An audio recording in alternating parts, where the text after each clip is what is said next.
Imagine if the lands between got swallowed by a cosmic storm, and instead of one tarnished chasing glory, you're thrust into a cursed world with two companions, a dying timeline, and a nightmarish god calling the shots. Welcome to Elden Ring NIGHTREIGN, FromSoftware's most chaotic, experimental, and straight-up divisive pivot since they first decided death was a gameplay feature. Welcome to nerdsection.com. Let's wind the clock back to February 25th, 2022. The gaming world stood still as Elden Ring dropped like a moonveil katana from the heavens, smashing every expectation and redefining what an open-world RPG could be. This wasn't just another Soulspawn entry, it was the culmination of over a decade of pain, triumph, lore, and level design wizardry from FromSoftware. You were the Tarnished, cast out and called back, thrust into the decaying splendor of the lands between to restore or destroy the Elden Ring. It was a journey steeped in isolation, where every path forward was yours to carve with blood and ash. Giant crustaceans, cosmic horrors, demigods with too many arms. You name it, you fought it. What made Elden Ring special wasn't just its brutal combat or hauntingly gorgeous world, it was the sheer freedom. You could ride torrent across vast fields 1 second and get annihilated by a random bear god the next. The lore, co-written by George R.R. Martin, wasn't spoon-fed. It was embedded in item descriptions, whispered in boss dialogue, or buried under layers of cryptic NPC encounters. By the time you faced off against Radagon or danced with Malenia, Blade of Miquella, and probably got wrecked a dozen times, it was personal. The community rallied, shared builds, crafted memes, and even birthed Let Me Solo Her, the legend, the myth, the naked dude with a char helmet. Elden Ring became more than a game. It was a shared experience, a masochistic pilgrimage, and a high watermark for modern fantasy gaming. Enter 2025, and FromSoftware goes full wildcard. No Tarnished, no sprawling lands between, no vague, maidenless insults. Instead, welcome to NIGHTREIGN, a standalone roguelike, co-op spin-off that feels like the fever dream of a Souls dev who binge-watched Berserk, Majora's Mask, and Hades back to back. In NIGHTREIGN, you play as a Nightfarer, not one, but 3 of you, either AI or real friends. Together, you're thrown into Limgrave's cursed cousin, Limwelt, a cursed region unraveling under a corrupt celestial force known as the Night Lord. Your mission? Survive 3 in-game days, take down 3 elite bosses, and face the Night Lord in a final apocalyptic showdown. No pressure. Unlike the OG Elden Ring, NIGHTREIGN is all about short, brutal runs. After each day, the world literally decays. Areas collapse, choices vanish, roots die. You're in a race against entropy itself. Customization is gone.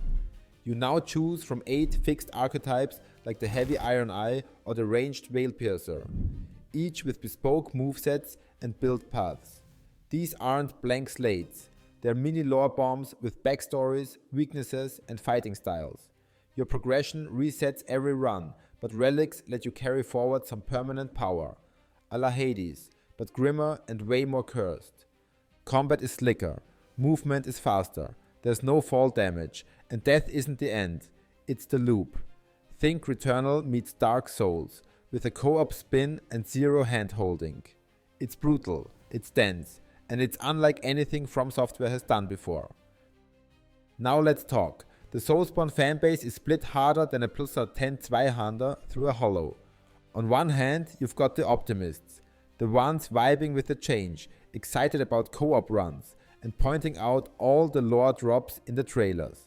These are the players noticing callbacks to Artorias, praising the resurrection of Solaire's gear, and hyped about the challenge of a compressed, speedrun-friendly format. For them, NIGHTREIGN is fresh blood, a new beast that still roars FromSoft. But the other camp, they're side-eyeing this hard. No solo RPG progression, no character creation, a roguelite? For the purists who spent hundreds of hours theory crafting builds and soloing Malenia, this new direction feels like heresy. The idea of losing their lovingly crafted characters every few runs doesn't just sting, it burns. There's also skepticism about whether FromSoft can balance the roguelike loop without cheapening the stakes. Some worry the deep world building and interconnected level design will get sacrificed in the name of replayability and multiplayer shenanigans. Reddit threads are on fire, YouTube comment sections are bloodbaths, and yet the buzz is real. Every new gameplay leak, every boss reveal, every glimpse at relic mechanics sparks a wave of excitement and dread.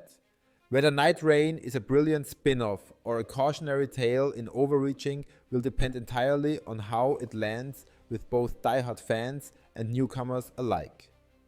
So when does the blood moon rise? Elden Ring NIGHTREIGN officially drops May 30th, 2025. It's launching across basically all platforms except the Switch. And yes, it's fully cross-platform. No excuses. Get your party ready. Pre-orders are already live, and FromSoft's going full collector bait. The standard edition is budget priced, around $50, but the real juice is in the collector's edition. We're talking a 25cm statue of the Night Lord Libra, a steelbook case, and a full soundtrack that drips gothic madness. And for the digital hoarders, there's a deluxe edition with exclusive relics, a bonus class, early access, and even a behind-the-scenes featurette showing how they designed the game's dynamic decay system. Marketing is heating up, leaks are trickling, the fandom is holding its collective breath. And from what we've seen, NIGHTREIGN might not be what fans expected, but it might be exactly what FromSoftware needed to avoid stagnation. It's risky, weird, atmospheric, and destined to spark discourse for months. In short, the moon is falling, the night is rising, and we're ready to throw hands with whatever comes crawling out of Limwelt. Stay locked on nerdsection.com for the next lore drop. Don't forget to like and subscribe, and check out our preview about Doom: The Dark Ages. You ready to die again? Because FromSoft just hit the reset button.